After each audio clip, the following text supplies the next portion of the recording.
Kohberger allegedly stalked one of the victims. That's false. You knew that was false. For anybody who had never heard that before, that question is now planted into them, unqualified representation that Mr. Kohberger stalked one of the witnesses, and that's false. We do not have evidence that the defendant had direct contact with 1122 or with residents of 1122, but we can put his phone in that area. There are many residences in that area. It's a dense population of mostly college-related occupants. Everything stated in this video is my opinion and my opinion only. And just like everything else in these cases we discuss here on this channel, everything is alleged. Hey, you guys. How's everyone doing this evening? We're going to do this one faceless again because I honestly just didn't feel like getting ready to be on the camera. I laid down for a little bit and ended up taking a nap with his LD. And then woke up and saw some comments about Lipso. Oh, she's still in here. What are you going to do? You going to chirp your way up to the computer? Come on. She's going to go sit right on the desk thingy. Okay. I woke up for a few minutes and saw some comments. Lady Di had said that the Goncalveses were over on J for Justice. Talk about I woke up. I went over there for 2 seconds and instantly was like, I cannot believe they're still out here lying. They're still out here lying, bro. I go over there for literally not even 5 minutes. I swear, within like a 3.5 minute time frame. They lied about his Wi-Fi, his phone touching the King Roadhouse Wi-Fi, about him being actually at the freaking Mad Greek, and then something about how he was using nothing but cash after the crimes, when we already know that's false because we have receipts where he used his credit cards. And I'm just like, oh. They don't want us to keep running our mouths, but they won't shut up and stop lying about shit that we already have proof isn't true. So we're going to keep running our mouths. At some point, over the next few days, we're going to have to go through this stupid interview and see what else they're actually out there really lying about. It's amazing. She's sitting there saying all of this crazy stuff, just all of this insane things. And I'm just like, have you ever read the 20 pages of your daughter's file that they actually handed you? Or are you just repeating things that you've heard from your weirdos that lie to you all the time? Like, serious question. Is this firsthand knowledge, or is this you repeating what all the people that don't have your best interests at heart are telling you to keep their pockets going? Because let's be serious. They're not getting any of this information on their own. They're getting fed a bunch of shit because they just won't look at it themselves. And then they come out here and repeat it. Crazy as hell. I also do plan on doing more research and asking the prosecution themselves why we are hearing from Steve Goncalves that there's apparently like a $10,000 ransom over some information when it comes to this case. So it'll be interesting to see what kind of answer comes from that, if we get an answer whatsoever. So we're going to go over that soon. Let's see. I paid for the 4-page handwritten report that's supposed to say that the knife sheath is on the floor, like these people that we're going to be discussing here in this live tonight told us about. And I paid the deposit the other day. I paid the remaining balance today. Now, this was all done through their new portal, and I don't really know how all of that stuff works. But by the end of the day, I did not get anything from them. Now, normally when I'm having to speak to Amber, like herself, I pay for something, she tells me she's going to get to it, and then I get like an email within like 30 minutes, less than an hour normally, when I'm dealing with her directly. This was a little bit different. So what I did was send her an email and just asked, like, hey, when we pay for it this way instead of with you over the phone, do we get an email from you like normal? Is it going to come through the portal? What's going to happen? But I didn't get a response yet. It was more like towards the end of the day anyway. But that means that they're done with it. I paid the deposit. Now we paid the final payment. That means they're completely finished with whatever they were going to do before releasing it. So I'll call over there tomorrow morning and see where it's at. And if they have it early, bright and early, then that'll be our live in the morning. If not, it'll be a different live for Thursday morning. I also don't know what my weather is going to do. I am in the several counties in Texas that have been declared an emergency, state of emergency for whatever storm is about to happen. So far, I haven't seen anything. I didn't even know we were supposed to be getting any weather until yesterday morning. But all day today, it was really sunny. It sprinkled a little bit, but like we've been fine. So I don't know if it's going to be coming later, what's going to be going on. I just know like down in Galveston, the whatchamadoodle is like 60 miles per hour or something like that. So we're going to see. We are going to see. No, not tomorrow. It'll probably be over this weekend. Y'all are getting rain in Alabama? Yeah, I saw that they were already getting rain in a lot of places. It's not like, is it an AI system? I don't really know if it's an AI system. It's just like a, well, I'll show you guys real quick if you haven't seen it already. I'll show you guys what this looks like. It's called Next Request. And it's basically, I mean, it's a portal that a lot of people, if you've filed FOIAs, you've already used several times. A lot of the companies get together and they use this kind of system. Mississippi too, damn. See, it just looks like this. It just looks like this. And see, I'm not really quite sure. Like, I guess, is this one right here? Yeah, this is the 4-page one right here.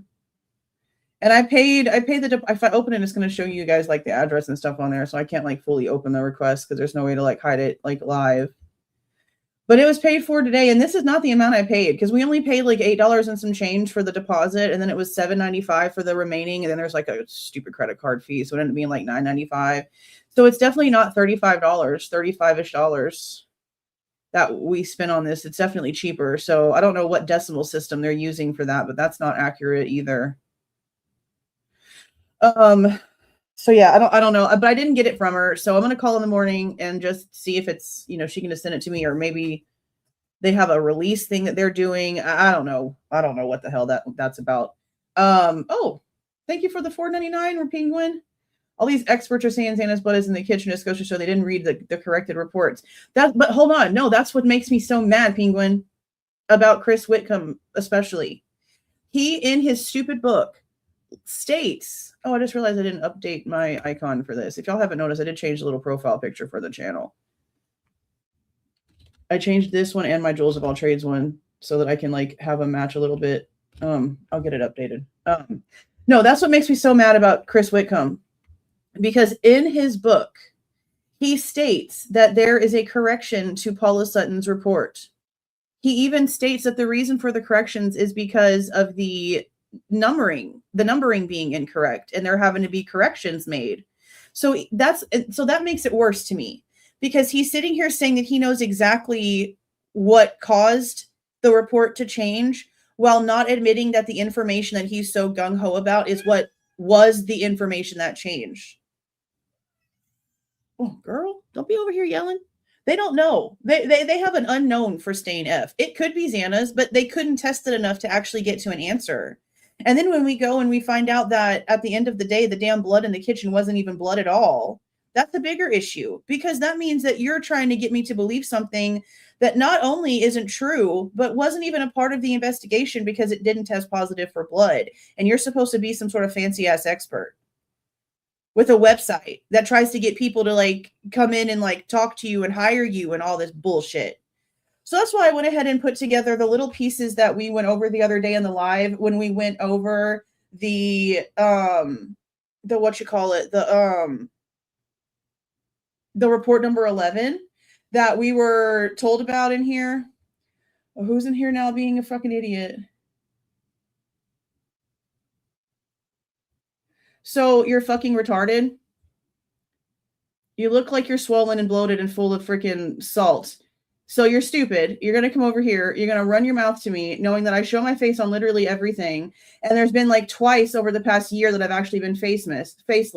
But you're going to come over here and run your stupid ass mouth, probably behind a fake ass account, just to run your mouth and be a dumbass. So you're fucking stupid. Sodium ass, bloated ass biatch. Get off my shit. Talk about blogs. I don't have time. I'm about to start going the fuck off like an asshole. Like, I'm really about to start talking like I used to talk in high school to people and having no filter. Because I'm just so tired of these fucktards coming in here and running their mouths about shit that makes no sense. No sense whatsoever. Tell me you're stupid without telling me you're stupid. Honestly, that's probably one of Jay for Justice's little fake accounts. Because me and her have been arguing about this case for like 3.5 years now. And then I had to go over there and see what the hell she was talking about. And then I shared it on Twitter, and I tagged her on Twitter about how ridiculous it was. So it's probably one of her stupid ass accounts or one of Chrissy's little stupid ass accounts. How stupid is that? You know what's also funny is like apparently they've been going around to all these other channels and like commenting. I've never seen them once in their actual names come through over here and comment anything. So I don't understand why, if they have such a big problem with me, they don't come over here running their mouths with their names. Because I've seen them using their names on other channels to go in and comment. Why don't you come over here and say something? I know, you tell them, girl. No, tell them. Tell them again. You done? I'm so tired of it. I don't give a shit anymore. Like, I'm really going to start being that person that they think I am. Like, that's where they're having me all kinds of screwed up. I can be relentless. I can be emotionless. I can give no shits. I'm about to turn into that person. They're not going to like it because that's who they already think I am. They're about to be in for a big surprise. Oh, buddy. I know. Tell them, girl. Tell them all about it. For like the first time ever. Like, there's been twice this week that I haven't wanted to show my face because I just don't want to like be on the camera. When I'm on the camera literally all the time. I'm literally gonna turn into that person. Like, they really don't know. They think I'm this person. They're about to get that person. They're gonna really hate what they wish for. I'm not even kidding. Like, I already have things in the works behind the scenes. Like, it's not even a joke. It's not even a joke. Let them keep doing it. Okay, anyway, let's get back to the stuff that matters. Let's get back to the stuff that matters. Okay, because they're just gonna keep watching. Like, that person's blocked, but they're probably watching on like 5 different screens. That's what's so hilarious. These morons always have my notifications before the people that actually want to be here do. That's what's so crazy. Crazy. But we're the ones with the problem. No, y'all need a padded room and a straitjacket. For real. I know. Tell them, baby. Tell them. She's full of chirps today. Chirpy chirps. Chirpity chirps. Okay. So, I know, right? That's what I thought. Like earlier today, here's a prime example. Here's a prime freaking example. And I got this ugly biatch's freaking face in a screenshot too, okay?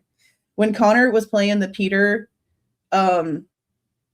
interview earlier, I was over in the chat, right? And I was just talking to people like normal. And this biatch that I've already had to block over here because she's a horrible asshole who just comes over here running her mouth about stuff and never pays attention to anything. Started talking about this isn't your channel. I was like, okay, I don't see your point, but cool for you. Duh, it's not my channel. Because I'm having conversations with other people like in the chat. And the people that I'm conversating with are even saying, well, it's not your channel. So like, what's your point? And she's just like running her mouth. And she's like, you're not supposed to be in here. You're supposed to be eating. I just posted in the community tab that we were going to go live later because I had to go get food together and I was waiting for an email. You don't even like me. And you know what I'm doing because you're one of the first people to see my community post to where you're literally telling me, oh, you're not supposed to be here right now. You're supposed to be having dinner. You freaking weirdo. Take yourself somewhere, you freak. Freak? Anyway. Now, the Peter interview was really interesting. Oh, man. Oh, man. You're going to fall, baby. She's going to fall right off my lap. They are. It's ridiculous. It's so pathetic. It's so dumb. It's so dumb. Anyway. Yeah, Peter's interview was really interesting. We're going to listen to that again this week. And I like to give the original channels that posted the stuff, it's like algorithm that it needs to go, right? So we'll probably talk about it over the weekend. Lots of really interesting information. I listened to it, and basically Xana was someone that was apparently so well liked that Ethan got really jealous of her personality. And that's according to Pete. But we also know that Peter had a thing for Xana. And he can pretend that just like goes away and that y'all were normal and whatnot, but that's just not really how that shit works, especially if you're still hanging out with the person that you like had a thing with. It doesn't matter. That shit just gets like stronger. Y'all shouldn't even have been hanging out if that was the case. We just know how humans go, right? So apparently he had a conversation with Ethan at some point where Ethan literally told him it was really hard dating Xana because of how magnetic her personality was. And that's whenever he realized how jealous Ethan was, like how jealous Ethan could be. And I was like, oh, that's interesting. That's really interesting. And then he mentions Kaylee having an OF, Literally in the little first 5-minute interview that was posted yesterday, he says that he knew of Kaylee but didn't know Kaylee. Now on 12/5/22, when he's being interviewed, he's talking about how he's hearing all about her OnlyFans. And I'm just like, what the freak? You went from not knowing anything to knowing a lot all of a sudden. So that's one. And he also went and he helped them to go and empty out Ethan's apartment. And in this interview, we actually hear Detective Joe Lake tell Peter that they did go and look at Ethan's apartment. And the way that he describes Ethan's apartment was that it was like sterile living. There was nothing there whatsoever. So I'm going to go back into the freaking reports because as far as I'm understanding, no one has been able to come forward and be like, I found it. When it comes to a report being written about them going to Ethan's apartment, MPD or ISP, no one can find it. And maybe somebody's found it by now and I just haven't came across them talking about it, but we've been discussing this since we first heard about him having his own apartment and have not found anything. Now, remember, I also FOIA'd Moscow Police Department and they told me that the information was already out here. And I was like, okay, but did they tell you where? And she was like, no. Well, you shouldn't be allowed to tell someone who's requesting public information that the information they're requesting is already public if you can't direct me to where it is publicly. You know what I mean? And that was the end of that conversation. It was like over the phone. I don't really know. And then that was just it. That was just it. So I'm going to have to go in and try to look again, FOIA stuff again. But now we know that I'm probably going to end up going in and doubling up on my FOIAs and just like maybe not the same verbiage, but the same subject matter, like worded a little bit differently because of what just happened with the chain of custody document. That should have been given to me before, not this go around. I feel like they didn't give me anything whatsoever when it comes to what I'm asking for because the 11/18/22 date was not anywhere on that chain of custody report. So they technically did not answer my FOIA request. They gave me something from an old one because they're disorganized. That's what happened. That's what happened. So when it comes to what we're going to talk about here, this is just a continuance into the whole Xana's blood thing, because we know that Xana's blood was not in the kitchen. And I don't understand why these people that are supposed to be these experts that get hired by attorneys, they get hired by courtrooms, they get hired sometimes by families to help them find truth, are coming out here and spewing so much false information and information that leads to a narrative. And that's what's important here, is that the information that they're putting out here is giving a narrative that the state wants us to like believe, but that they don't have any proof for. And we kind of touched on this the other day. Why do they need Xana to have been attacked outside of her bedroom? Why do they need Xana to have been attacked in the kitchen or in the living room or somewhere in that spot? Why do they need it to be Xana that Dylan actually heard running down the stairs that night? Why can't it be Kaylee? Not that I trust Dylan as far as I could throw her on my weakest of days. But why is the state trying to say everything else but what they were actually told if they want us to believe the story told by the roommates? They're contradicting their own selves and making their own selves look worse than they already look. Why do they need Xana to have been attacked outside of her bedroom? Why is that so important to them? Why is that the narrative that these so-say experts are coming out here and telling? Turvey is the worst one, in my opinion, because he's the actual expert that touched this case. And he's coming out here and saying that there's matching wounds with a signature, that there's not. And there's all kinds of other things being said that aren't true either. And all of that matters. You should be coming out here speaking on nothing but the truth if you're a so-say expert. If you're someone that gets paid the big bucks to sign NDAs and confidentiality agreements because people trust you, then you should not be coming out here talking about things that you don't know are positives. And Chris Holland definitely shouldn't have been saying a damn thing about anything because he was just asked to peer review what Turvey wanted him to peer review. He wasn't given everything. What he was given was a very select set of information. I know, right? I know. Well, if I try to let you out, you're just going to cry to come back in. So I don't know what you want from me right now. Well, I don't know. What do you need? Who are you yelling at? Who's you yelling at? Just lay down. Lay down on my laptop. Figure out your life. She's making a triangle. She goes for my laptop on my right side of my computer. Then she goes to the window that's off to my right. And then she goes to the computer that's like on the desk behind my actual desk, and she sits at the top of it. Do you know what you want? Not to sit on my mouse, Miss Ma'am. Okay, you're looking out the door. Give me a second. I think she wants out, but we'll see how long that lasts.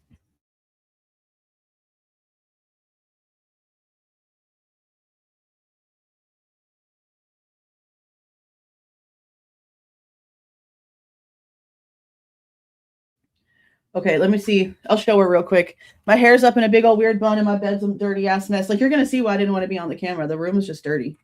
See, I got stuff I got to do. Everything's open. Look at her. Look at my little weird bun. This is the loud one. Look, she just got her foot in my cup of tea. So now she's going to go out there hobbling around smelling like lavender and sugar. This is the one who's in here screaming at everybody. He's crazy. Okay, I'll be right back.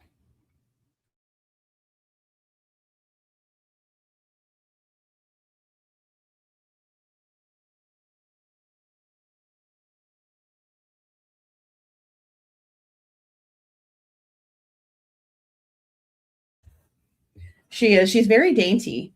When she jumps, it's like she's flying like a little cotton ball. It's very just like, I can't really, just besides like just dainty. She's just very light. Cat light. She's very spoiled. She's like one of the only ones that can actually sit on my computer because she's so tiny. But she sleeps and then she stretches and then she falls and she knocks the Wi-Fi router off the desk. She's done it like 3 times this week. It's never dull. It's never dull. Never, never, never. Okay. So we're going to go ahead and I'm going to do this the way that I wanted to do it. I told you guys in the community post where I had the stalker, come and talk about dumb shit, that I wanted to do this a little bit differently. So I don't mind doing lives the way that I've been doing lives, where I have all the information open at once and then like we go through it like in order, but it also slows my computer down because like I already have internet that's crap, right? So I feel like doing it this way is going to be better because I can get all the information all together in one, get it edited down to where there's no floofy, fluffy stuff, and you get the best of both. I get on here and we have a conversation with you guys. Like I have a conversation with you guys. You can have a conversation together, but then we also have a summarized short video like what I normally post that we watch in between. And then at the end of that video, I come back and we continue the conversation and I answer questions, comments, all that kind of stuff. Also, I am, as you can see, I'm sort of like changing the way that some of the icons and stuff look. I'm going to be going in and implementing a couple other things when it comes to that. But I also went and changed a little bit when it comes to my intro. So you guys know how I do have like a section in the intro of the videos where it has Bill Thompson talking. That part is kept in there. Both of those parts are kept in there. I'm working on a different countdown that's not just like the dancing person, but actually is like something that, well, it's going to be very close to what you see here in a minute when I show you the video, because the way that I have the video, it actually does have the newer intro in it. Try to see if it'll let me edit my avatar real quick so that I can have the new one on here real fast. Oh no. Maybe not. Okay, I'll do that in a minute. Okay, I'm going to go ahead and get this video up here so that we can start watching it. You guys let me know what you think about the way that I have this little intro piece in here with the way that it starts. And if I don't like it, then I'll change it. I don't know. But I'm going to now come off of the screen and I'm going to be in chat with you guys. And the way that I have this is that if you guys are saying something directly to me, I'm going to be over here in the chat on the YouTube page so that I can actually get it to work right. So I can actually at you guys like that, because I cannot at you whenever it is playing for me over on StreamYard. It doesn't let me like actually do it. It doesn't actually let me at you guys. Like it's just like a regular old comment. So I'm going to go ahead and make this full screen. I'm going to let this play and I'm going to jump down in the chat and then I will be back on the screen as soon as this video is over. Make sure that it's big screened here without me on it. Okay, hold on 1 second.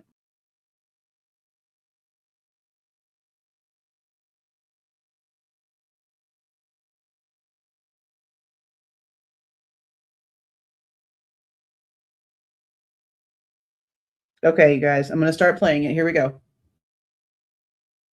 911 location emergency. Breaking news out of North Idaho. Moscow police are investigating a homicide on King Road. Is she breathing? No. So 5'10", all black. Could you see what color his eyebrows were or anything like that? No, I don't remember what his eyes look like either. Officers discovered the bodies of Ethan Chapin, Xana Kernodle, Maddie Mogen, and Kaylee Goncalves. No weapon has been located at this time. Arrested. That's 28-year-old Bryan Christopher Kohberger in custody today. The Kohberger allegedly stalked one of the victims. That's false. We do not have evidence that the defendant had direct contact with 1122 or with residents of 1122, but we can put his phone in that area. There are many residences in that area. It's a dense population of mostly college-related occupants. Hey guys, this is Jules. Everything is alleged. So this is going to be a small follow-up video to this video. Remember when we were discussing if Xana's blood was in the kitchen? This just became something that we had to suddenly discuss because of this. How do we know that that's when Xana, and it was Xana that was attacked and that she was attacked in the kitchen? Well, two things. One, she was attacked in the kitchen. She's listening on TikTok to videos, and there's a speaker in the kitchen, which logic says she had Bluetooth going to that speaker, and that's what she was listening to. The DoorDash delivery bag is in the kitchen, and actually there's blood of Xana's in the kitchen. Okay. Bethany hears the table get hit. So now, if it's not Xana being chased and running that table, who is it? Right. Yeah, that's a good question. Okay. So I rest my case, counselor. Now I don't remember. I wasn't aware that Xana's blood was found in the kitchen. So in one spot, just in one spot. Okay. Now that wasn't the blood that was on the pong table? That it may have been somebody else's because of a misnumbering by Sutton. No. Okay, so that's something different. Okay. Now, if you missed it, this person is a colleague of Britt Turvey, who is a defense expert for the Bryan Kohberger side of things in the Idaho student murder case. Britt Turvey spoke with Chris Whitcomb, who wrote this book. And while there are some things that have been said that we have been able to look into, to FOIA, to get small pieces of information from, the sad majority of what was told to us by this so-say expert, we cannot prove. As a matter of fact, this is not going to be the last video that I end up having to do with receipts to show that some things that were being said by several people now at this point are not true. And I'm going to ask you to stop and question why so many people just soaked up what these people had to say based off of the camp they came from and not based off of the things that they were actually saying, especially those of you that have been here for years, going through facts, going through documents, going through the truth. The way that people clung to this information was almost as ridiculous, in my opinion, to those who simply forgot everything that they had questioned, everything that had happened when there was suddenly a change of plea. Yeah, it's on the same level. So that being said, let's go ahead and finish up this little problem here. Because mind you, while Chris Holland might have seen some information, he only apparently saw what Britt Turvey wanted him to see. He claims his entire position here was to prove Brent Turvey wrong because that's what Brent needed him to do. He wanted him to peer review his work and prove him wrong if he could. He couldn't, apparently. I don't know why Chris Holland felt like he can come in and say anything about where anyone's blood was in this case, considering that he had a very select view of information. I think he came out and wanted to sound like he was more important than he was, and that just doesn't work here. Sorry. If you're going to give false information, Suddenly, I'm going to question everything else you have said, plain and simple. Now, I've already had to come out with proof and receipts that are out there in the public for everyone to access in multiple places, that it was not Xana's blood on the ping pong table, the way that Chris Whitcomb came out in all of his interviews.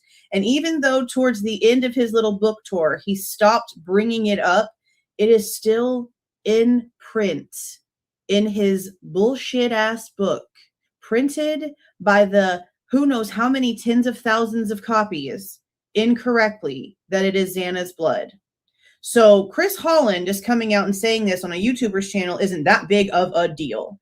But we here are still going to make sure that the people that hear things also have the opportunity to hear the actual facts. Now, in this video, when I started my deep dive into looking into this, what I found was that it was not sent off to the lab for testing at all. When it came to the inventory reports from the lab, from forensics, there was none. But when it came to the refrigerator incident that happened on January 23rd, 2025, the swab was still kept. They still stored it, and it was in that refrigerator. Now, what I didn't find at the time, which was left in a comment by Sarah. Sarah was the first one that I saw with it. Sarah D. Irish. We get a lot of court documents from her when it comes to the WSU lawsuit, the EWU versus MPD lawsuits, a lot of information. And she's usually the first one, honestly, to notice when the documents have become unsealed. You should really go follow her over on Twitter because she is quick with it. But here is what this is all about. What she found was that in report number 11, it actually shows that there was no blood. This swab on the floor, this marker number 40, wasn't even positive, which explains the actual reason why it was never sent to the lab for testing like I had found. So even though there was a section of this that I had missed, I was still right. But here is the piece of the live where I pulled up the report and I show you guys exactly where it says there was no positive test for blood on this swab. And speaking of, there's apparently another report. Somebody left a comment about, I think it was Sarah, left a comment about there being another report. I think it was report number 11. When it came to the swab that was taken in the kitchen, that Chris Holland tried to say belonged to Xana, and it doesn't. Let me see. Forensic only. Nope, go back. Report number 11. Unredacted. Okay, yeah, this is the one we want. So when you go down and you see all of the different things that they swabbed here, you can see that they actually do have marker 40 right here. Floor under north wall of kitchen cabinets, ISP District 2 marker number 40. So then if you go down here, yeah, negative for blood, that it was negative for blood right here. So that would explain why it wasn't sent to ISP for testing, because it wasn't blood. Red semicircle stain, kitchen floor, but below lower cupboards, north, and this is, I'm going to assume this is I don't know what the hell this is. I thought maybe like initials, but no, it looks like it says man, but that wouldn't make any sense. But look right here, negative for blood. So the guy that's out here trying to get kudos for quote unquote helping Turvey with his report is out here claiming that Xana's blood was in the kitchen. He said it twice in his interview, meaning he has now doubled down on it, the same way that Chris Whitcomb in his book also falsely doubles down on Xana's blood being on the pong table. So now they have no proof whatsoever that Xana was attacked outside of her bedroom. They're trying to act as if whoever the person was encountered Xana as she was leaving the kitchen with her Jack-in-the-Box food and heading back to her room, or was heading back into the kitchen and then took off running. They want you to believe that she was chased out of the kitchen by the suspect, by whoever, by however many, and chased down the hallway. And that's why her blood was in the kitchen. And that's why her blood was on the pong table. But it's not. Her blood is nowhere outside of her bedroom that we can tell at all. So why do we have one person coming out claiming that he has all these inside sources that talk to the defense and seen all this evidence saying some stupid shit about blood being Xana's on the table and it's not?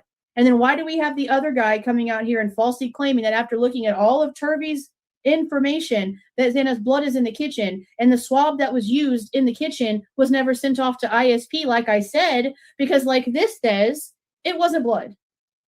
So I was right. I missed something and I was still right. How about that shit? So now this is what's going to happen. I'm going to track down Chris Holland's information. He has to have some sort of email address, contact information somewhere online, even though he's out there acting like he doesn't really deal with social media. They've all said that. Suddenly they all have profiles. We'll see what I can find.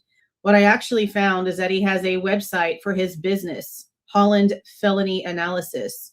So I'm going to be getting an email together and sending it through. And you know damn well, I'll show you guys exactly what it says. But I'm going to specifically ask him where he got that information. And I'm going to cite every single one of the references that we here as a community have found to prove him wrong. How are you going to sit here and claim to be this big to-do, this high knowledge power that can go into these court cases and talk about evidence, and you're coming out here saying things that are completely false that we as lay people can literally prove to be so? What kind of expert just comes out here and does that kind of shit?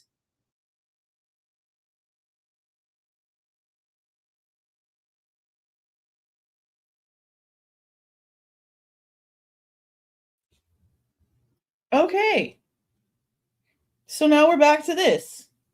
There was the video, all the information put together the way it does in my regular posts that people started coming over here for that were sweet, to the point, and then we go back to talking about all the other things. So I actually found something else while I was looking at this, guys. This is so insane. Oh, thank you for the 10 gifted memberships, Miller Time. I just pulled up the MPD report. I'm going to pull it up here in just a second so that we can see what you're talking about when it comes to where exactly. Oh, holy shit, it popped right back up to. Oh, this is what we were talking about the other day. This is what we were talking about the other day. Okay, let me pull this up. Okay, so you remember yesterday, was it yesterday, day before yesterday, one of the two? We had pulled this up.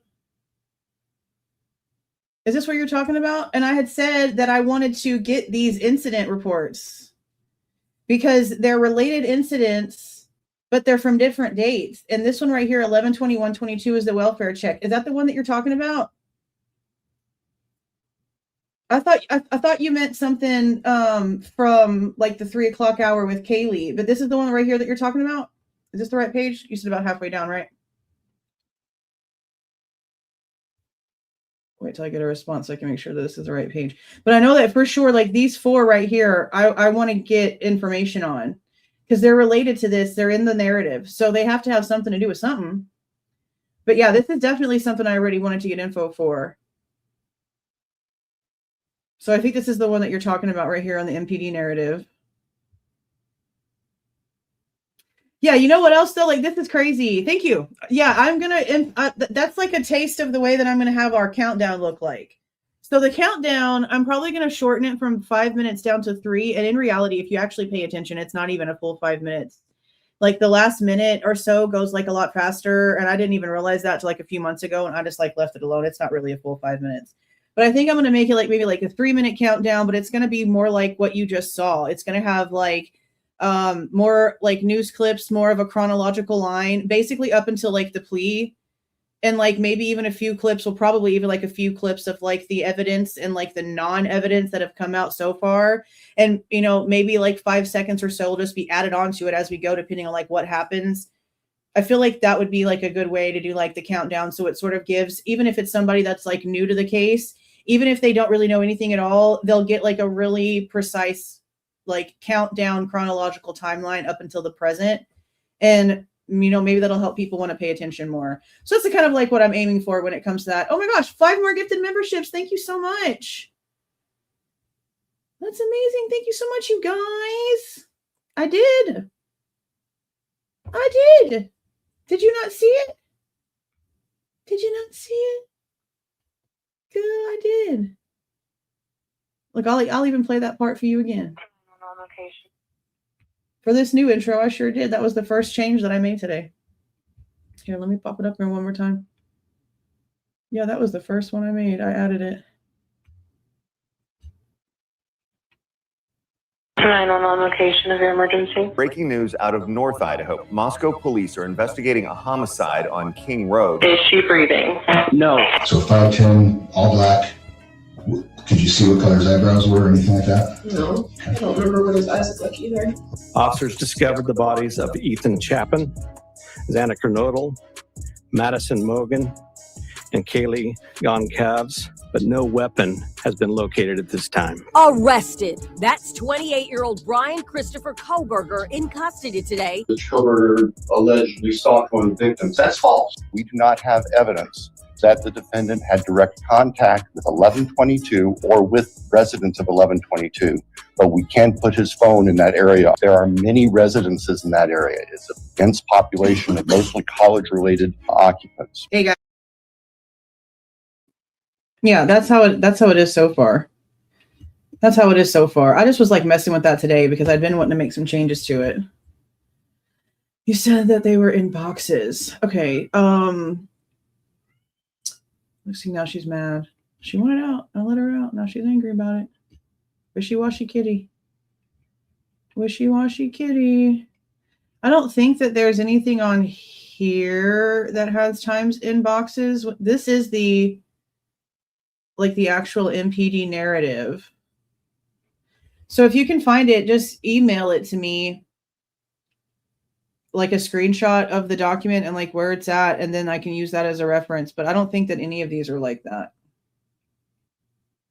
I know she's loud as shit, right? It's so like definite. Arrested. Yeah, we get it. Holy shit. Yeah, I'm running through all of the pages just to like make sure.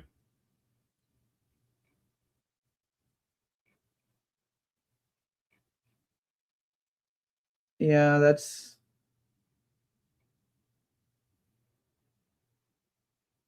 Yeah, I don't see it. I don't see any boxes.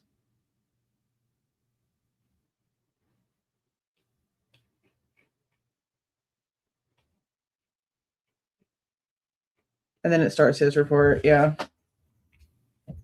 So we're, yeah, just try to find it and like send me a screenshot, because then I can reference it, because I'm gonna I've got so many things I'm still gonna be requesting. I know Connor's still requesting stuff, like stuff that's still being requested all over the place. I think I just saw that. Thanks for the 199 penguin. She probably was a little swollen dolly over there. Thanks for the 10 gifted memberships, Wasp. 25 new members tonight. I appreciate that. Thank you so much. And I just, it's funny. I see this like when people send me stuff like Devil I did, and I try to like even on like YouTube side, if you haven't chatted beforehand and like broke the seal on the chat and just come in and like do a thing like that, it doesn't let me at you, which I don't know why. You'd think that would definitely like be a breaking of the seal of the chat to where you can at people. It's so dumb. So stupid. I don't know. That's those 4 for sure. I'm definitely going to be getting, because I want to know why they're considered related incidents. But I also, before I like totally jump the gun, when I go in to do requests, I always try to look for the documents and stuff, right? So I'm going to go back into the reports and see if I can see any reports from around those dates that might correlate with what the incidents might be, and then see what else might be there with it. She's such a wishy-washy kitty. If I let her in, she's just going to cry to get back out. She really is like a little teenager. She just can't make up her mind about what she wants to do. Oh, thank you for the 2, Sharon. I appreciate you guys. Thank you so much. Yeah, the more that you guys are just honestly just like it, comment on it. You don't have to share it. I know a lot of people say to share it, but like some people don't really have other platforms that they want to connect and have shared stuff to. So just like it, Make sure your little notification bells are on. All those things really help a lot. The dogs are looking for the cat. She's so loud. I'm telling you, she's the tiniest one. And the little baby, like he used to be a quarter of her size. Now she's a quarter of his size. But he has the little tiniest little peepee meow. And she's still so loud. It's so funny. It's so funny. It's so funny. Okay. There's something else that I wanted to show you guys when it came to what I found. I made a little TikTok about this earlier. So if you are following the channel over on TikTok, then you already saw this. But is there a new let me ask this question real quick before I show y'all what the frick I found. Is there a new podcast out that people have not told me about? I'm going to give it a second. And I'm going to see if anybody has suddenly come across a new podcast or something here recently since like May that no one has been discussing for some reason. Is somebody gatekeeping a podcast about the case? No one's heard anything? No one's heard anything? Okay. I'm hoping I bullied these people off of the internet. I swear, I hope it's me. I really do. All right, you ready? Listen, look at this. I mean, I hope I bullied them off from doing this. I'm not even kidding. So I went to Chris Holland's little website he has for his felony analysis job. Okay. Tell me why the hell down here it says that they were going to be doing something called the Whitcomb Files together with Brent Turvey, Chris Holland, and Christopher Whitcomb. And it was supposed to have started back on May 2026. I searched everywhere for this and I could not find it. I typed in all kinds of different words behind Whitcomb Files. I could not find it anywhere.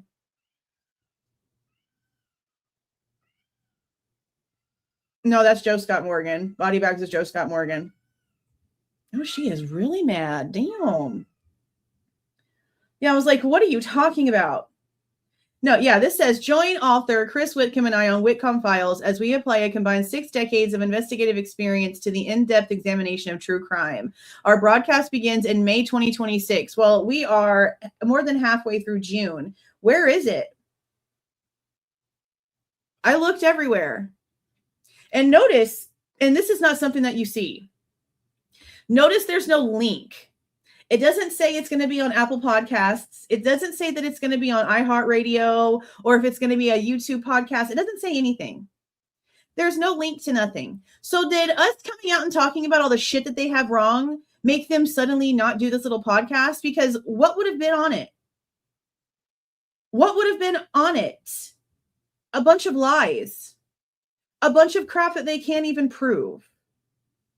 So I honestly do hope that us coming out and talking about the shit that they all had wrong is the reason why we haven't seen this hit the light of day. But you'd think by now that they would have taken this off of here. You'd think by now that they would have taken this off of here. Now, I recorded it on my phone when I did the little video on TikTok. Then I went to, I copied this and tried to find it, and there's nothing anywhere. Actually, let me see if the one thing that it did show me that was kind of interesting still shows up. Hold on. Ooh, why would it go off to the side like that? So I took this and I asked it to search the web for. Okay, yeah, this is like the only thing that came up, and it's a post from a channel on YouTube called Gen7. But watch what happens. 404 not found. So the one other person besides the actual guy's website that actually talks about it, the post doesn't even exist anymore. So why is it still on your investigative business website that you're going to be doing this podcast thing? Why is that even on here? Or if it is a podcast, because all it says is a broadcast. What the frick is a broadcast? What is a broadcast? No one uses that word for anything other than TV. And I looked up TV series, episodes. I looked up all those words. Didn't see anything. No joke. Yeah, because the only thing that they sold to us that we can actually, well, okay, I'll say it like this. They brought up the fact that there was chain of custody issues, and we do see that there are chain of custody problems, but it's not really in the way that they're kind of like telling us. Like the emails that they're saying that they have, when we got the emails that they're mentioning, or at least the ones that with the wording that we're getting, it's about the snap and the cap and the knife sheath going back to MPD on, I don't know, whatever it was in December when the stuff was going back and we went over that email thread. I haven't seen anything. Yeah, see, I can't find it. I can't find it anywhere. And he's not even linking it himself.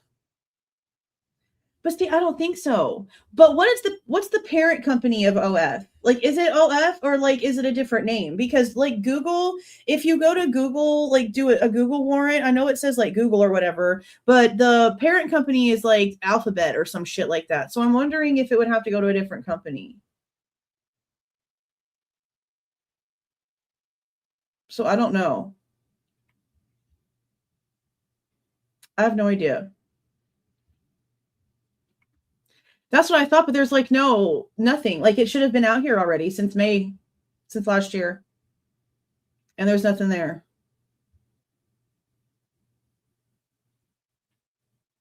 Yeah. So, I mean, yeah, he did. Oh, you lived next to him? You know that that's not originally what that website was supposed to be for? That apparently when he created it, it was not meant to be for what it ended up being. It was supposed to be for like teaching classes and stuff like that, like more exercise based, according to stuff that I read, trying to figure out what the hell was going on.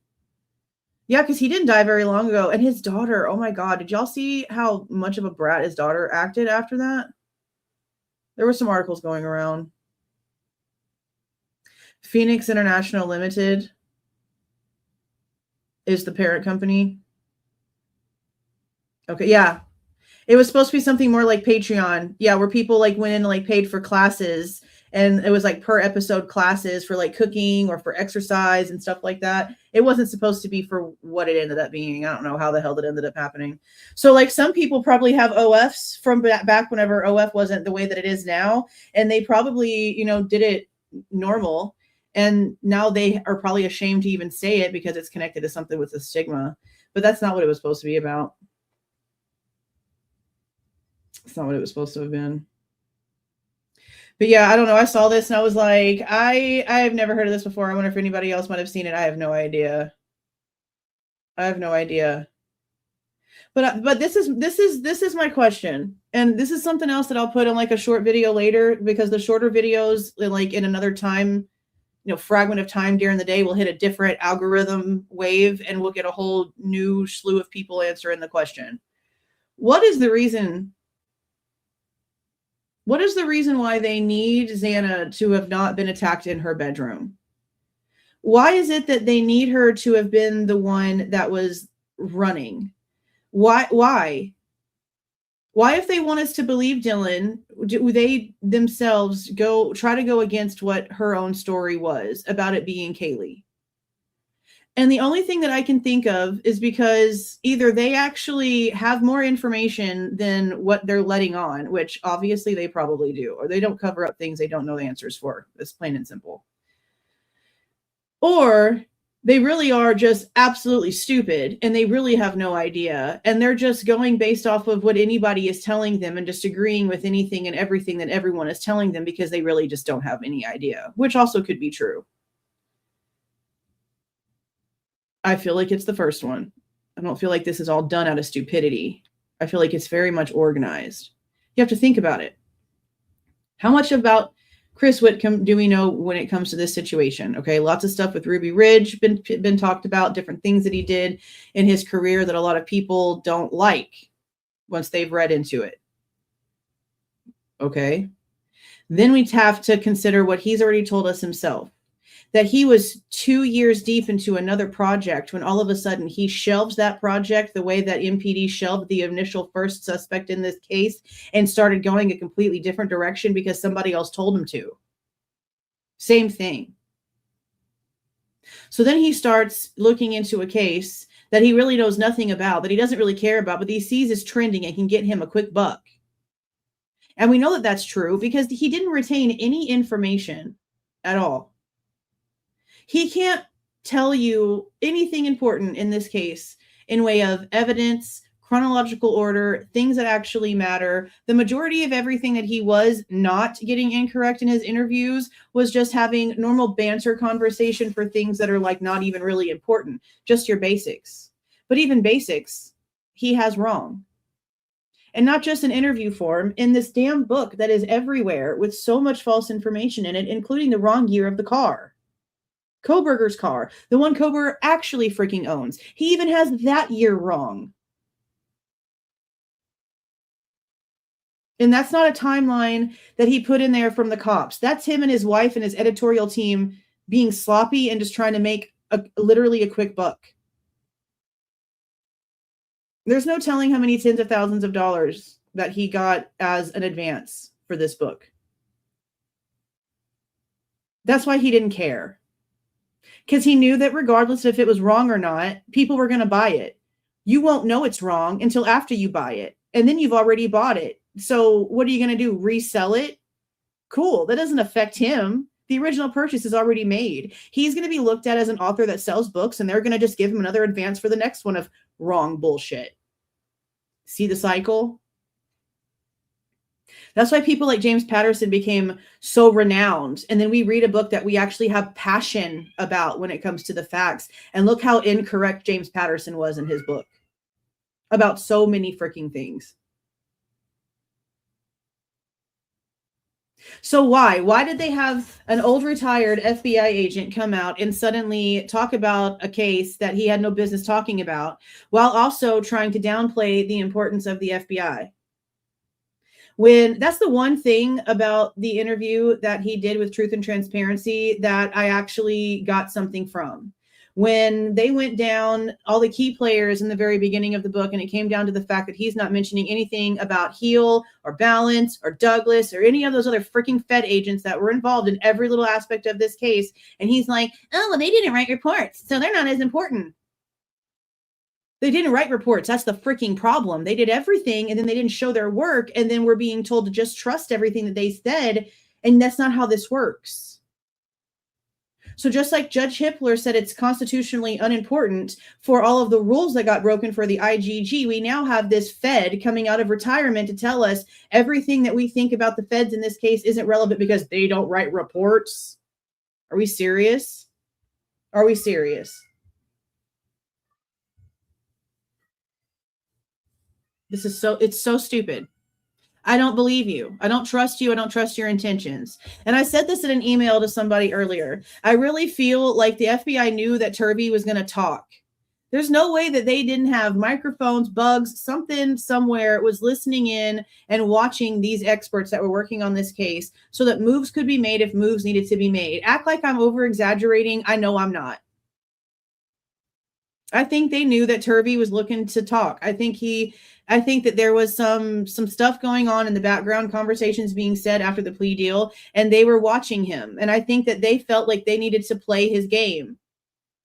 So why not have a guy that has this high-end reputation that can be a man's man to Turvey, the Turvey kind of guy, come up and all of a sudden want to speak to him, make it to where it's not Turvey's idea, make Chris just something open for Turvey to go to. Someone that can make Turvey comfortable so that Turvey starts talking. And look what Turvey did. Turvey started talking and saying a bunch of stuff. Some things we can have a small paper trail for, but in all actuality, until we get photos of Ethan's hand, there's still a missing piece there. We know what it says in the reports. We know that they compared the debris to Kohberger's hair and other things that were hair, and it wasn't a match. We know they also preserved the debris that was in Ethan's hand. But until we get a photo that actually shows us what it really is, we're going based off of what we think, based off what we're being told and what we see. And again, still missing one very crucial piece. Just like everything else in this case is still missing so many crucial pieces. Things can track together all day long, and if there's still that one little piece, you can't just jump over it and pretend like that hole's not there. And that's what a lot of people are trying to do here. They're trying to just jump over that hole and pretend like it's not there. Well, it's there, and your story is not complete until you fill it in. So I don't know why they're coming out here and not giving us what we need in order to do that. Just like with the spreadsheet saying that there was the knife sheath on the floor? How come you're showing us the corner of that page? Why are you cutting off the columns, cutting off the top corner on the, why? Why are you not showing us the entire document? You obviously have access to it. Why can't you show us the whole page? Why are we cutting it off? So why do they need Xana to have been attacked in the kitchen? Why do they need Xana to have ran past that ping pong table and down that hallway? There's a plate in her room. The fries, the curly fries from Jack in the Box, are on the floor in her room. Some of them in the shape of a really creepy ass smiley face, but they're on the floor of the bedroom. Yeah, cool. There's a bag in the kitchen. No one gives a shit about the empty bag in the kitchen. You're going to tell me that there's no food either? So she had a plate that's in the bedroom. Somehow the plate got in the bedroom while she was in the kitchen. So what are they wanting us to think here? That she loaded up her food onto her plate and then ran with it in her hands, and fries and whatever the frick she ordered didn't go all over the floor everywhere else? There's only food on the floor of her room. She is really mad. She'll be all right. Exactly. There's no food between the kitchen and the bedrooms. There's no food between the kitchens and the bedrooms. So even if you want to say that she was done eating and now she's going back into the kitchen and that's where she encountered this person, then why was the plate on the floor? Where's the plate that she would have had in her hands? There's no way. That doesn't make any sense. There's still no food in between the kitchen and the bedroom. So why do they want so bad for it to be Xana? Because it wouldn't make any sense for it to be Kaylee, because Kaylee was found upstairs on the 3rd floor. And Dylan's story is that she heard the person who she claims to be Kaylee and Murphy going up the stairs, then a freak out about somebody being there, and then someone running back down the stairs. And she doesn't remember hearing anyone ever going back up those stairs. So if you're going to go off of Dylan's story that they want us to believe, that's the crazy part about this. They want us to believe Dylan's story while also telling us that Dylan's story is wrong because it must be Xana, but it's not. So why are these experts coming out here and telling us this? And the part that makes this the stupidest is that these are Kohberger's experts. These are not the state's people coming out here and trying to be stupid. This is now the defense coming out and saying, oh, it's Xana's blood on the pong table. No, the hell it wasn't. The state's person was wrong. You knew the state's person was wrong. You wrote about why the state's person was wrong and that she corrected her statement. And then you kept on about it being Xana's blood on the side of the ping pong table. Then you had your little buddy look at the freaking paperwork that you gave him. And now he's coming out here and saying that it was Xana's blood in the kitchen. And both of the people that are coming out here and saying this all come from Turvey doing the talking. Because remember, when Turvey was asked about the blood on the ping pong table and stuff like that, even though Chris Whitcomb gave it such an emphasis and made it the entire life of his entire book, Turvey said to focus on that kind of stuff is for fangirls and fanboys, and it doesn't matter. Those were his exact words. So Turvey had an interview with Chris Whitcomb, and he's the one going around and saying that it's Xana's blood on the damn pong table falsely. Turvey talks to Christopher Holland, and Christopher Holland is going around telling everybody Xana's blood is in the kitchen. But that swab wasn't blood at all. It tested negative and was never sent to the lab because it wasn't blood. Both of those, the common denominator there is who? Britt freaking Turvey. Why is that? Why is that? I understand that there's a lot of things wrong with this case, but I don't understand what Britt Turvey's motive is for everything that's happening now. If he's really not supposed to be talking because none of the other experts are talking because there's some sort of NDA, why is he allowed to be out here talking? And yes, I don't agree still with the way that Ann Taylor handled it, because this was nothing compared to the reality of this case. And the fact that Turvey coming out and talking made her come out of her freaking cave is still bullshit. There was a million times more important things that she should have been out here making statements for. So I can have problems with both. And if you are really paying attention and only here for the truth and the facts, then you would have problems with both too. Coming out here and trying to rile up a bunch of people off of false information, the way that the Goncalveses always do, is not how this game is going to be played. Coming out here and telling us there's issues with chain of custody, show us your proof. Show us what you looked at. Give us what you saw so that we understand where you're coming from. If you say that it's hair in Ethan's hand, which I agree it probably is. You guys know that I came out here and put all the documents together and did an entire video, no matter how angry I was at the pool table stuff, to say that this thing he's saying about Ethan's hair makes so much sense. Look, here's all the proof. Here's the photos. Look at this glob right here. Look at this blood right here. Look at how it all connects. Look at everything they're saying. Look at the lab reports. They tested it against hair. This makes sense. That doesn't mean I'm going to sit here and kiss their asses for everything else just because they got 1 out of 10 things right. They need to come out and actually answer to the public. I don't see how they can still get hired on as experts. This is not being an exaggeration. This is me so sick and tired of people coming out in every aspect of life and doing some stupid shit and just being able to get away with it and go on with their lives like they didn't just do that on purpose. For fame, for attention, for a quick paycheck. Like, this is so stupid. And these are experts, again, that are going to get hired on other cases, that are going to go on to the stand and tell what kind of bullshit. If this is what they will come out and tell you publicly while having a normal, casual, cordial, regular conversation with you with no animosity and no resentment and no reason to lie to you, and this is what they're coming out and saying, what kind of shit did they say on the stand under oath? I can't trust them. I can't trust them. And then Turby wants to come out here and pretend like the girls had matching signature parallel double wounds on their left shoulders. No, they didn't. No, they didn't. When me and Logan over on Brock's Tales went over that, actually, let me go ahead and pull that up. We're going to pull that up right now because this is another one that I'm going to do. I have to do a separate little video for because they came out acting like there was a signature. And we were like, holy shit, what do you mean there was a signature? That is so ridiculous. So an hour ago, the Custody Queens just replayed Chris Holland's freaking interview on their channel. See, that tells me right there that they don't give a shit that the stuff that these people come out and say on their channel is wrong.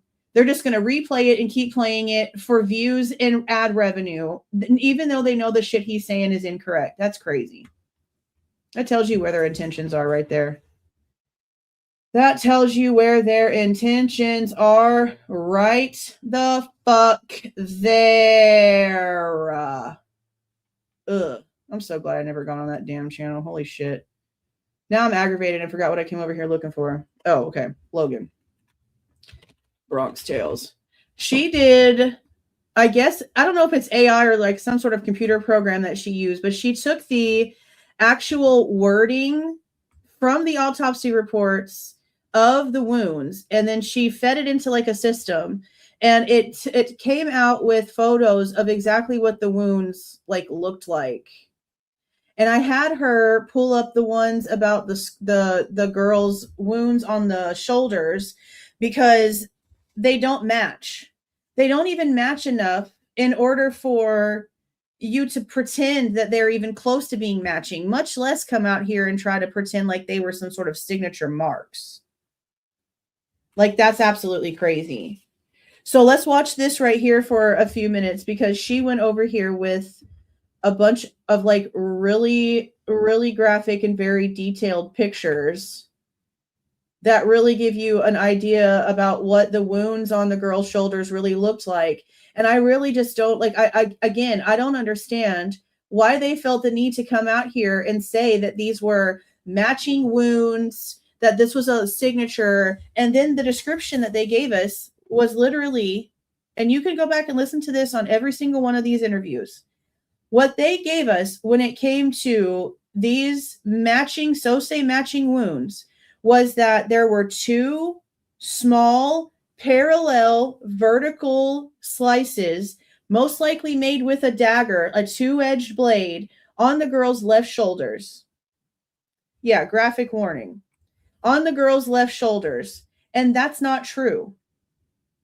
That's not true whatsoever. They don't, the wounds aren't even on the same part of that side of the body. One of the girls, I think it's is it Kaylee? Is it Maddie's? I think Maddie's is up on the higher part of the shoulder, so deep that you can see the cartilage in the shoulder. And Kaylee's is more down, like right on, like up on the upper left breast area. So not even the same technical like body part. Thank you for 10 more gifted memberships, Miller Time. Thank you so much. Congratulations to those that are getting all of those memberships. Let me put your graphic warning back up for me, Sharon, right there. Okay, listen, I'm going to also, let me give you all this link real quick. Logan has a lot of really good, like detailed videos when it comes to the wounds and stuff like this. And as far as I understand, she also works in the medical field. So she has a good understanding of body parts and how things work and stuff like that. So you should definitely go out there and check out what she's got going on, because she's got a lot of really good stuff over there. Let's just listen to this. I'm going to just be quiet for a few minutes. I'm going to let this play for a few minutes. This was the other day when last minute I was asked to join her on her channel because something else was going to go down and that got canceled last minute. And I asked her very specifically if we could look at these because I wanted to talk about these not matching wounds. So let's just listen to this for a few minutes. There's some matching things. That's a signature. That's a statement. I want to believe you. That's crazy. So when we started reading through their shoulder wounds, and I said this instantly on my live, like I didn't notice where it matched or even sounded the way that they were describing it. It seems like they're completely different. Yeah. So I noticed that Kaylee's and Maddie's wounds in that they're not the same. The only two that are identical is their 2 neck wounds, both what sound to be a serrated knife, both the same, not enough pressure to kill or incapacitate, but enough pressure to cut and bleed, except for Maddie's. Maddie's was done perimortem or postmortem, but Kaylee's was not. So Kaylee's wasn't postmortem either? Maddie. Now, see, that's something that I didn't realize. And I haven't gone back to like look at that myself. I didn't even remember that that's something that she said until just now, because that's something else that they've also tried to tell us, was that both of the girls' necks were cut like that after death. So they told us 4 wounds, 1 on the neck, 1 on the shoulder on each of the girls. So double wounds. Good night, Miller Time. Thank you for coming in. Thank you so much for the gifted memberships. Don't forget to find what you're telling me about so that you can send me whatever you're talking about, if it's not on that page, so that I can know what I need to use for reference for the FOIA. So don't forget to email me. Don't forget. So yeah, this was really important because they said, and this is where Chris Whitcomb came out with this information first, was that their necks were sliced twice from ear to ear after death. And then they had the matching parallel wounds on their shoulder after death. So double. Oh, I thought somebody's going to bed. Oh, well, the other person that's going to bed, good night. You still don't forget though, because like it's important, Miller Time. So don't forget to email me. Anyway, I didn't know this part. So I'm going to look more into that, but that would also be another discrepancy if that's true, that only one of the girls' necks were injured like that after they stopped having a heartbeat. So that could be literally another discrepancy that came out of them for some reason. And that's my whole thing, is like, why would you come out here and tell us this kind of stuff?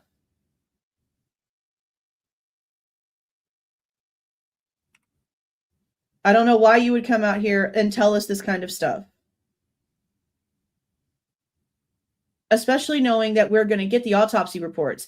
See, that's another thing, is that the day that the live went down on Custody Queens with Holland, the autopsy reports actually dropped. And just in reading the details in the reports, we stopped right then and we're like, this shit doesn't match. Instantly, this does not match at all. And this does not match what they told us. All right, let's finish this. These was, Kaylee's was not. See, because they're saying that they were both. No.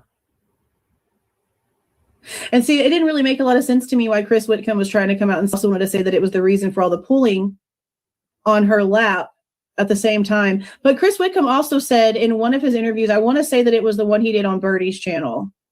It might have been Birdie's or Lana's, one of the two. I just feel like it was with somebody who only had one person with them. So it was one of those two. But he said something about how in his like weapon experience or whatever the frick he's done with his life, that he felt like the wounds to the neck were done from behind.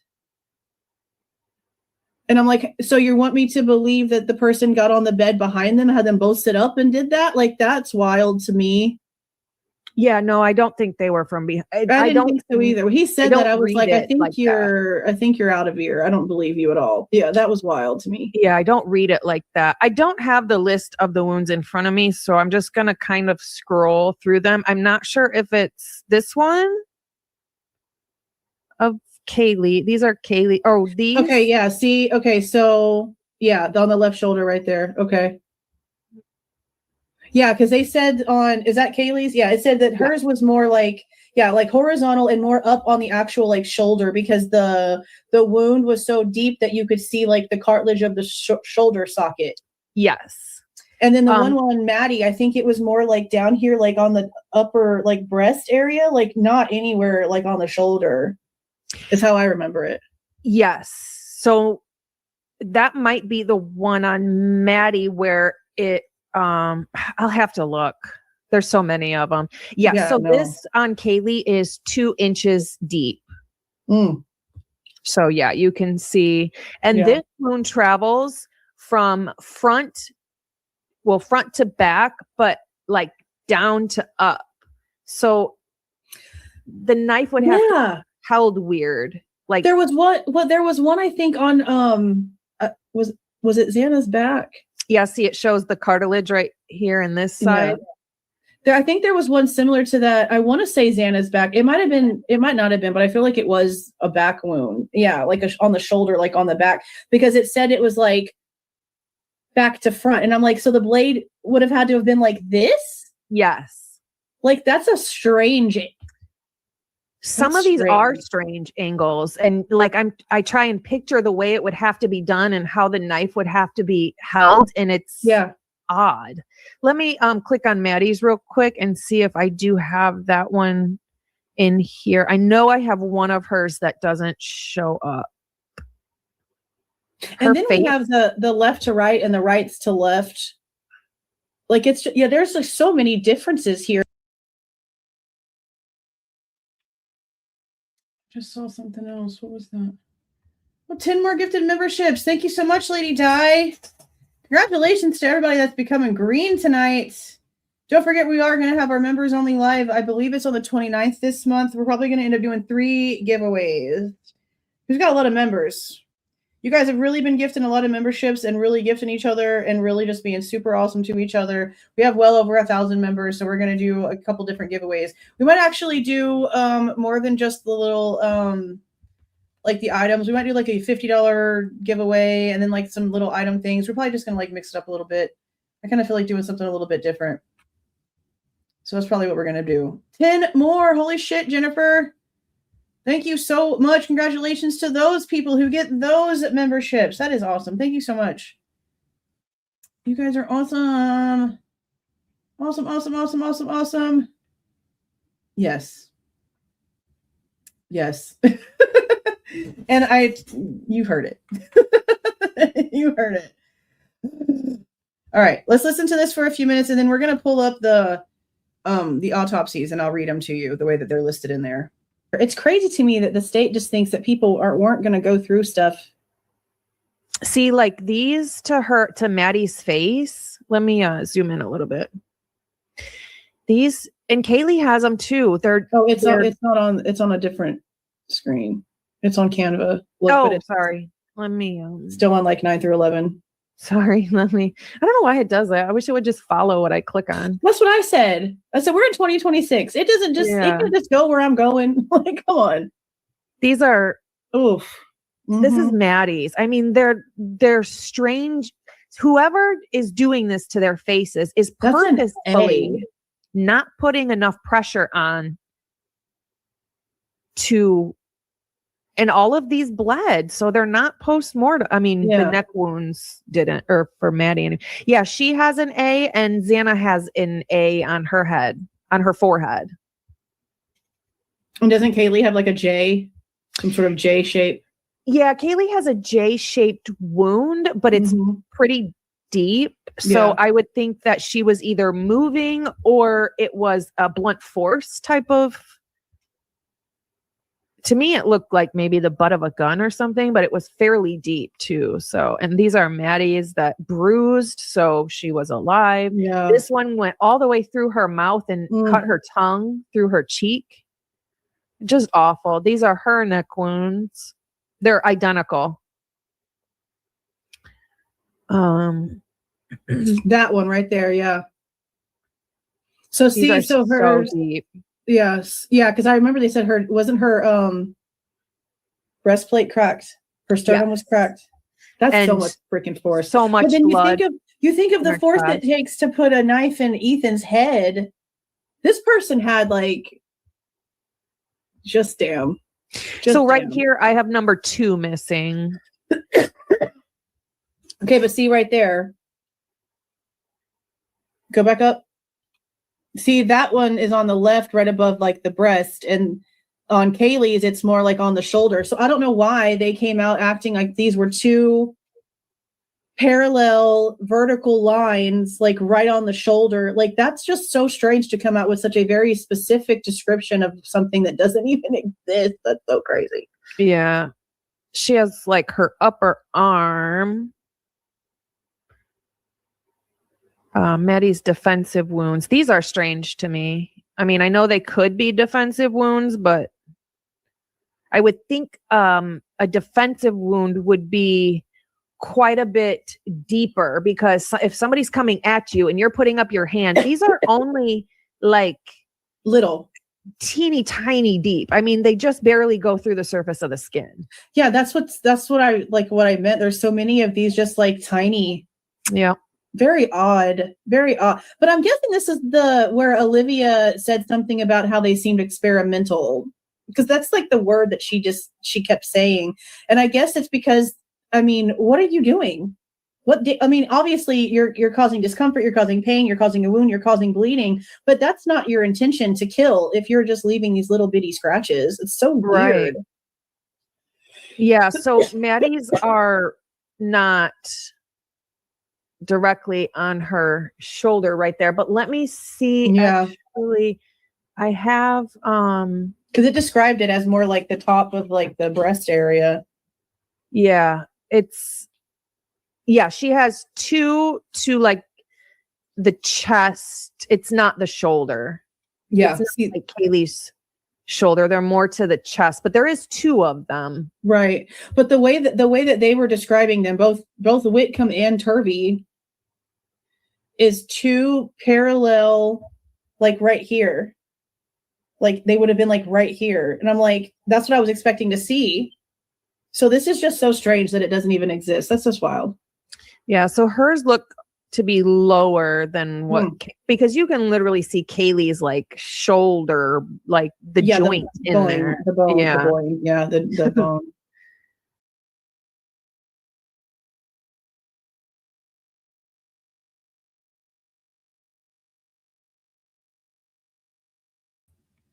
Those again are just ones that she had made based off of the way that the autopsies were worded. They're not the exact photos, but they're really, really close to what we can, I guess, suspect that they might have looked like. So let's go back and look at the autopsies and just read the way that it's worded for both of them, because if these are the exact same reports that Turvey read, I would hate to see how many other things he's out there misinterpreting, because let's be serious. These don't match whatsoever. These don't match at all. So this is Kaylee's, and there's so many to her poor face and her head area that it goes pages before we even get to where this actually is.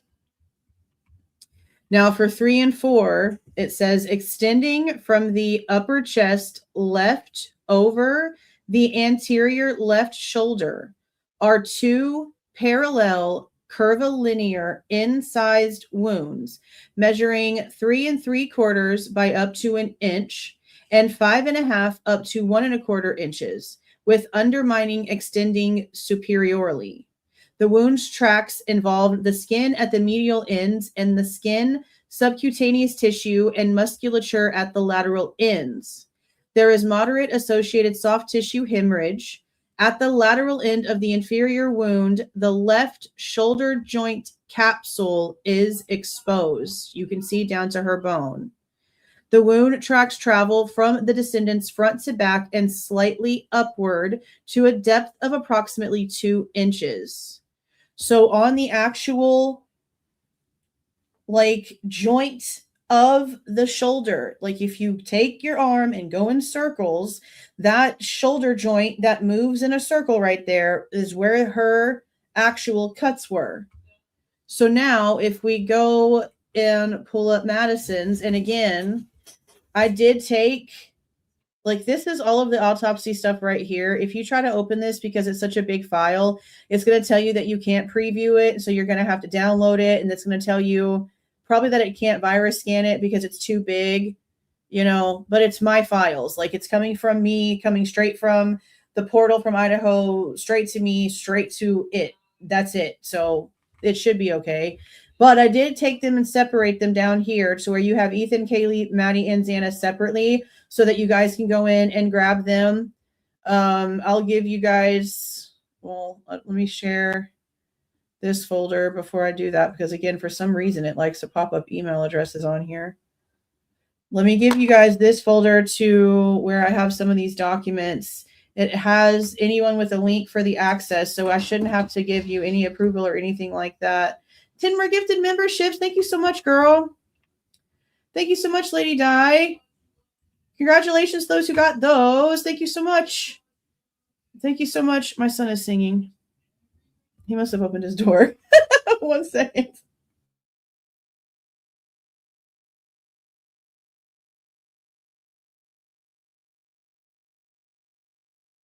Yeah, he's over there singing with his headphones on. Okay. Okay, so we can go now to Maddie's and let's take a look at what it says for Maddie's wound for the left shoulder area. Because I remember distinctly going in and reading these. And when we got to, I think it was Maddie's that we read second, we were like, yeah, that doesn't sound right. That doesn't sound at all like what we were just told, literally at all. Okay, see, and there's like several right here off to the left. But this is the only place I think where it says that there was 2 linear wounds. Let me make sure. See, this is 1 wound. Okay. Yeah, this is 1 wound. So it's this one right here, this number 3 and number 4. On the upper left breast, so right above like the breast area where there's still like a little bit of like flatness to the chest, are 2 gaping linear stab wounds measuring approximately 1.5 by 1/2 inches and 2 by 7/8 inches. The inferior wound is oriented from 10 to 4, then the superior wound is oriented from 11 to 5. The 10 and 11 ends are sharp with the 4 to 5 ends squared, so a single-edged weapon. The hemorrhagic wound tracks converge involving the skin, subcutaneous tissue, and musculature of the left chest, the second and third intercostal spaces anteriorly, the upper and lower lobes of the left lung, the inferior pericardial sac, and the fourth intercostal space posteriorly. The second rib is fractured anteriorly. So with this injury came also a rib fracture. The left lung lobes were perforated anteriorly and posteriorly with associated parenchymal hematoma. The intercostal vessels are disrupted. The wound's track traveled from the decedent's front to back and downward to a depth of approximately 8 inches. So this wound that he, Turvey, and Whitcomb are out here trying to compare to the one on Maddie's shoulder where her bone is showing in the shoulder socket, not only went through her left lung and perforated her lung, but also fractured one of her ribs, and the wound itself is 8 inches deep. Maddie was so freaking tiny. 8 inches is her entire width of her body. That means that damn blade, there's no way that thing did not go all the way through and have an exit wound. That's ridiculous. That's a lot of strength right there to cut through 8 inches down in one, well, I know there's like 2 wounds there, but in two slices, cut through basically the entire width of her body, the entire thickness of her small frame, puncture a lung and a rib all in one swing. All in one.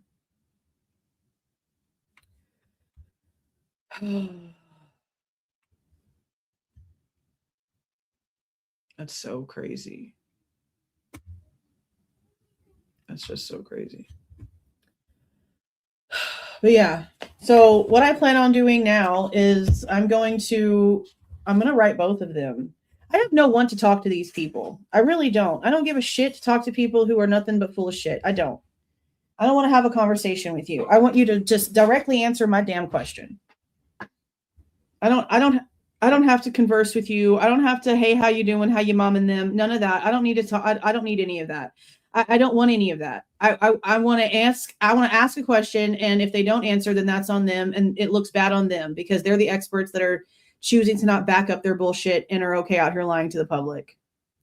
And this is not just going to stop here. Like, just because we're covering this on YouTube doesn't mean that this is where this stops. I've told you guys eventually this is going to roll into other things.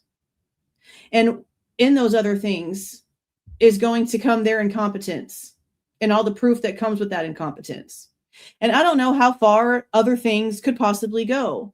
But if somehow it gets popular enough, they're going to really regret what they did here.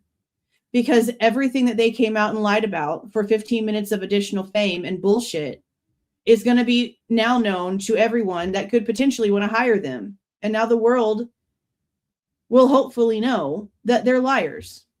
Why would you want to hire those people? Unless you are corrupt. If you want a liar, I mean, maybe that's the reason why they're out here, because in reality, isn't that what wins here? The liars, the corruptors, the bullshitters, people that try to do good and stay straight and narrow usually are the ones that are left behind. Let's be serious. So we'll see what happens here. But when I write my book, it'll be in the book. And if stuff goes further than that, it's going to go further than that. And things go further, it's going to continue to just go further. And I'm over this. I'm done. I've been done for a super long time. I've been done for a super long time. Yeah, yeah, that's what I was saying earlier. That's exactly what I think. Because he's a retired Fed that was sitting there 2 years deep into a completely other project, and then all of a sudden just goes left and decides to just cover something else all of a sudden and can't recite anything. Can't recite anything. Didn't retain anything. Didn't care enough to retain anything.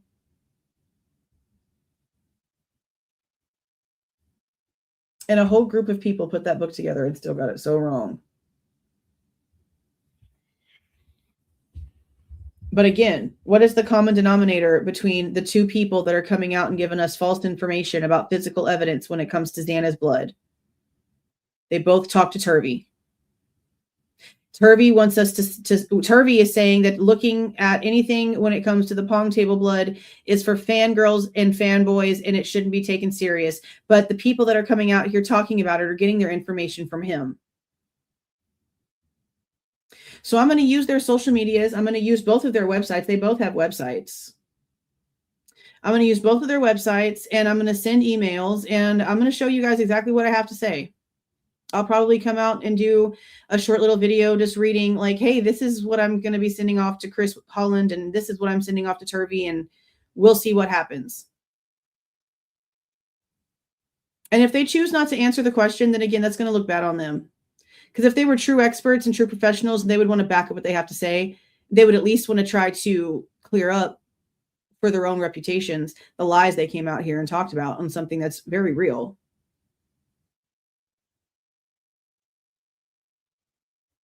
It's just crazy how many people get away with being shit. I mean, it's wild.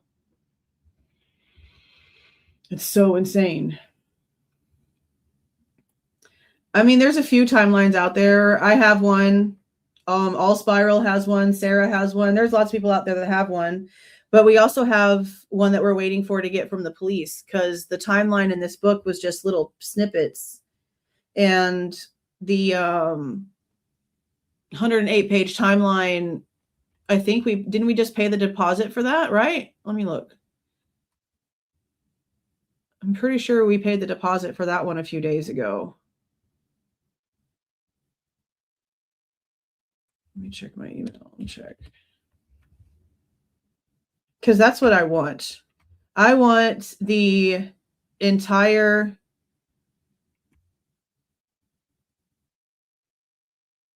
timeline. Oh, Jennifer, I just got your PayPal. Thank you so much. I appreciate that. Thank you. Thank you. That's going to go towards the FOIA fund. Let me check when this one was. Because I paid 2 deposits this week. So which one was it?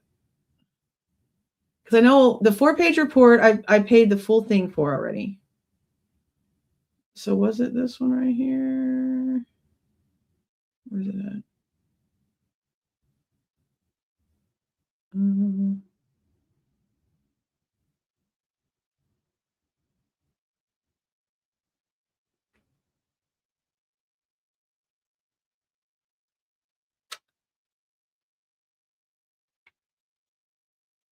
Yeah.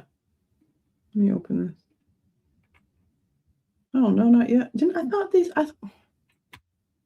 Oh, it was the chain of custody one. Okay, I was like, I could have sworn that we paid the deposit on this. No, we did not. We actually have not gotten a response for this one yet. But I filed the FOIA with Moscow for the 108 pages of their timeline, because according to the book, this thing goes back 2 years, like to 2020, and the first entry is apparently Bryan Kohberger changes the battery in his car, which I don't understand why that's the first damn timestamp on a timeline that the Idaho State Police and the Moscow Police Department are getting together in November of 2023, and why it has stuff about Connor Chestnut going to bed and when he watched football and when Jack Showalter went to go get something to smoke and all the other, like in November 2023, why are these people even in this? Like, this should be definitely like notched down for trial, diluted down for trial to where it's just stuff that's necessary for trial. So I don't know why they have all this stuff for all these other people in there when they want us to believe that they've got it right. I mean, I just don't know. I just don't know. I just know that it's always a lot. And it's always stupid. Seems like it's always stupid. But that's it, you guys. I'm going to go ahead and get off of here for the night. I don't know if we're going to go live in the morning about this little interview that the Goncalveses did tonight or not, but we're definitely going to go over it and go over Peter's interview here this week. What is today? Wednesday? Okay. Yeah, I do plan on going live twice tomorrow. As long as like the weather hasn't done anything crazy with my internet, we should be live twice tomorrow. I'll go ahead and figure it out tonight and get them scheduled out. I have also already scheduled out this coming Sunday's UFO Disclosure Live over on my second channel. I know it's going to be Father's Day, but my dad's not going to be here yet, and I'm the daddy in this house, so I'm going to do what I want, which is go live and talk about aliens. Okay, so that's what we're going to do on that Sunday, and like I said, I'll go ahead and get tomorrow's stuff all together. You guys have a super, super great night. Thank you so much for being in here with me tonight. Thank you for the super chat and the super stickers, all of you that were in here spending time with me tonight, and all of the gifted memberships, all of you guys turning green. I absolutely love it. You guys are so nice doing that for each other. That is so great. I cannot wait to see how many of you guys actually come to our members only live. I need to get that one scheduled out too, so that you guys can see exactly when it is that we're going to be going live. You guys have a super great night. Get some sleep. Stay dry if you are in this rain. Thanks for joining me tonight. See y'all. If you like the way that I present this information and give my opinion, please don't forget to leave a like on the way out, subscribe to the channel if you have not subscribed already, and please don't forget to make sure that the notification bell is set to all so you don't miss any of my rants, reviews, reactions, updates, or deep dives.